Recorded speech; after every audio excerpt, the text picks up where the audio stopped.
Hi guys, this is the 18th episode, and so the last two episodes were kind of what I have created is like a triangular model. Okay, triangular model of your thought, triangular model of your thinking. It will apply to almost most of the scenarios. Okay, so any particular situation like these can be the three choices, or in any particular conversation, or in any particular questioning. So this is how thought flows basically. Okay, so we already discussed the first one, which is here. When you have the right answer, and knowing the right answer requires good heart plus mental ability to question and go about it, right? Then the last episode which we did was about the right to resolve that this answer can be subjective. Right to reserve that this answer, if the proof of saying that the answer is true or not doesn't hold within someone else. Okay, so you will be the only one who will be proving it to yourself, and nobody else needs to be proved. But then the third kind of the pillar of this model is questioning the questioner itself, because all of this will build up a lot of thought, or what we call the I, or the ego. So first, then you need to kind of complete the entire circle and go there. In the end, just question the questioner.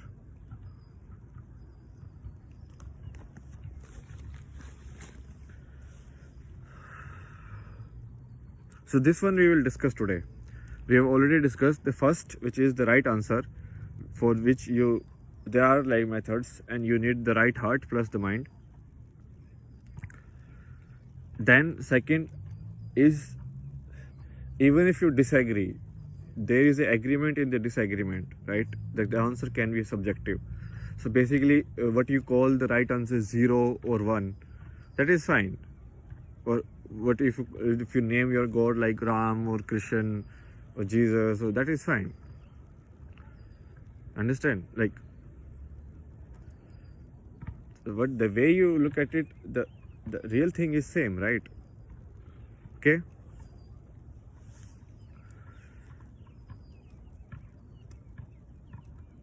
So this is a kind of like a neutral stance. And the third one, which is question the questioner. So this is just circle around everything. So you know the answer, you become neutral, and then you say maybe I will be negative or question myself. But in this questioning, it's not you're not giving the power for someone else. You understand? Only you are questioning yourself. Don't confuse it with if someone else will tell you, okay, yeah, you got the answer right or not. No, that is not good.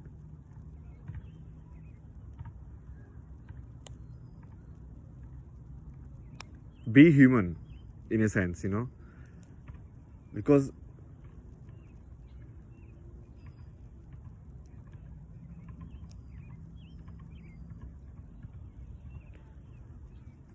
that's where the truth is. Finally all of this is present. So this is if you say the present lies here only. So in this entire circle, so sometimes we will be thinking like this, that we know. Sometimes we will be in neutral, where maybe we know, maybe we don't know.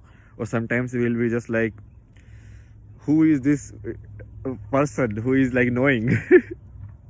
So that is questioning the questioner. This is I think this is will be a heavy one for a lot of people. It's fine.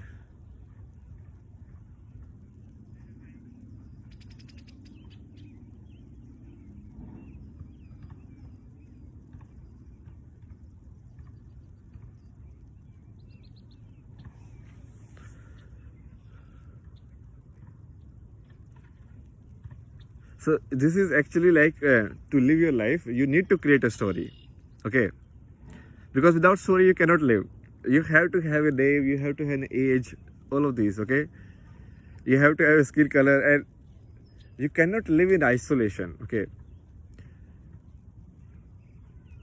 but first, don't give anyone outside the right to tell you like, oh, your story is good enough, or your story is not good enough, or you lived more happily than you lived more happily, you are better at living life, I am not better at living life, what a stupid way of living life. That should not be there. And then in yourself you question, like, have I lived enough? Have I understood what is the meaning of my life? And who is the one who is asking all of these questions, right? What is life? And finally you go like down the rabbit hole.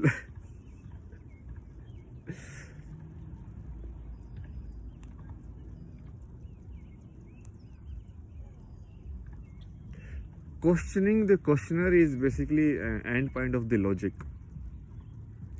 Most of the thought queries, that is where they will go. So this is like my personal experience. So I arrived this same thing, questioning the questioner, maybe 3-4 times in my life by thinking. And when I was studying philosophy, then I was like, okay, so mind is questioning what mind is. I mean, that is a paradox. But then I couldn't go further. We were like, okay, then how? Like, okay, that is fine. So how should I go? Like, you cannot solve this query like this. And then when I was like kind of like in a depression, at that time I was like, why do I even not feel like alive? Like, it's the same person. What happened to me? Because this thought, this has taken like complete full reservation. It's like a tenant who is not living. It's like all the time it is going on, the reel. Because you were trying to relive it, to understand it. You couldn't believe, like it's like a traumatic event is like that only. It triggers you something which you couldn't even comprehend that could happen in your life, right? That is where magic also lies.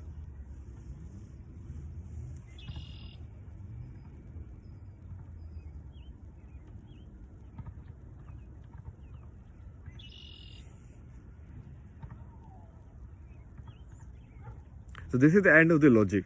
Even in my book, which I available in the Instagram link, free, this I have stated, like, that the mind, the logic, will only take you till the time you question yourself. And then it's like a conversation. So then the other person asks, like, so what do you then? Like, after the mind, you understand that all of this is just the mind trying to tell you a story. So mind trying to tell you what mind is. So it's a paradox. So you come to, in the end, you think everything in the life, okay, let's think like this, okay, this guy, let's take this approach. Every approach will end there, okay? So what is written in the book is like, so now this is like a change of trains. You're giving in, and then I tell you like the next station is actually down. Okay, and you are like, down where? Like, just jump. And most of the people won't jump. So that is where your heart is needed. If you have a good heart, you will jump. That's the irrational part of it. The logic part is everything will circle back to questioning the questioner. Yeah, so I think this is the 3 triangle structure of most of our thoughts. It falls in like these 3 categories, and that's all of it like makes up the present. Heavy episode. Let's do a light one next one, okay? Bye.